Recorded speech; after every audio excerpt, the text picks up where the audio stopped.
Okay, welcome back mga scalper. Another technical analysis for BTC. And wag na nga nating patagalin pa. Daily time frame is nag-close ng another green candle but forming inverted pin bar and above average yung volume. Silipin natin yung possible scenario sa lower time frame. Kung makikita natin puro red candle yung ginagawa ng BTC currently but puro below average yung volume, possible na currently nagkakaroon ng retracement yung BTC.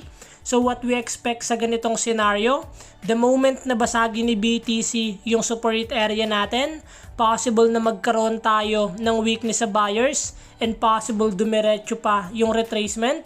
But the moment na basagin ni BTC yung resistance area natin, possible na sumubok pang ulit umakyat si BTC.